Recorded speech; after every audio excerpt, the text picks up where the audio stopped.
People have asked me about the pictures, why they're out now and how they existed. And really, back in the day, I got them developed at the drugstore, and they existed as 3.5-inch by 5 drugstore prints with the corners clipped off in a manila envelope that I kind of scrawled Ramones on.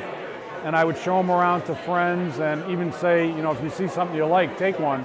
And to present day, I'm playing the Ramones on my Generation 2 iPod. Leilani, who comes to see the darkroom at the school, hears the Ramones, says, "Oh, you like the Ramones?" And I said, "Yeah." I said, "They even played here at the school." And she said, "No." And I said, "Yeah." And I said, "I shot pictures." And she didn't believe me. She thought I was lying. So I dug out the pictures and brought them. And she had talked about art history stuff and about wanting to be a curator. And she's looking at the pictures and she said, "This should be a show." And I said, "Okay, curator, curate the show." I decided everything. I'm much a control freak. I come from like a visual merchandising background, so placement, kind of like how the crowd is gonna move, what are they gonna see first, how do we manipulate the experience through images and through quotes and context to create an entire experience, whether it's visually, auditory with the band that's going to play. This collage is a different kind of art.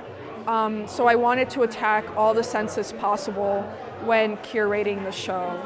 And the lead picture for the show that we like to feature is this one. And it was Leilani's idea. I wouldn't have picked this out because as a photographer, I didn't see that as the strongest image. Then she said, "Think about it. The people that are there are all thinking the same thing. They're waiting for the band. You got the flag. It's Americana. They're stuffed into a cafeteria." So that line of thinking kind of changed my line of thinking on the photos. The faces in the crowd for me are as important as the band members because the sign of a good band is a good crowd reaction. And if you look at some of the pictures, like one of the ones that's on the wall, they're reaching for the band like they're a god or something. They're unattainable. But nowadays, do you ever get that close to a band? Probably not.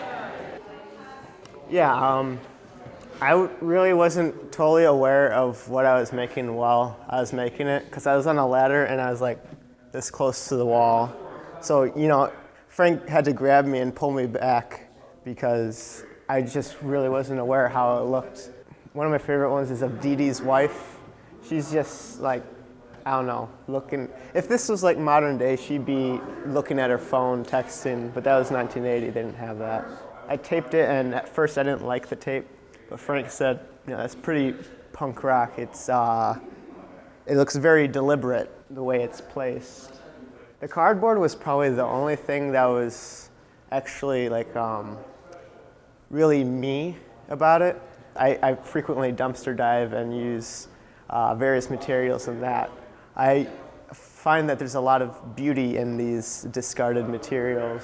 I let Frank write a caption pointing to his former self. That's what he used to look like. He had a huge, majestic mane of flowing hair and those aviators. Ben thought it would be funny to have my picture as you open the door in the bathroom here, so. And then you see that while you're peeing? Well, it's kind of looking over your shoulder. I was just thinking if I had a picture like this could really make my Tinder blow up. Yeah, if you had a picture. Something like that, Well, not, through that. Something like that would be good. Yeah, I think so. Like so you could be that, you could be like Kiss up there, Mr. Kiss. Oh, yeah. Gene Simmons? Yeah. What is he called? Yeah, I think that's Gene Simmons. Yeah. We're confused about this a little bit because that's Kiss, right? So Sedated's like right after I Don't Want to Walk Around With You. Okay. And then after Teenage Lobotomy, California Sun. And then Ben should bring out the sign. They run into those. Yeah. Yeah. So, okay. And I'll try and be up here. Yeah. And when I get done, if you want to like shove me off, like, or get the fuck out of here or whatever. Yeah, no. Whatever. He's with the band. Oh, it was fine after he came to our rehearsal space first. And, if he sucked, we wouldn't have let him do it. but he rocked it the very first time through, Yeah, he knew all the words. which is more than any of these guys can say. And he can count to 4. Which is more than 3 of us can do. 1, 2, 3, 4.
Happy with it.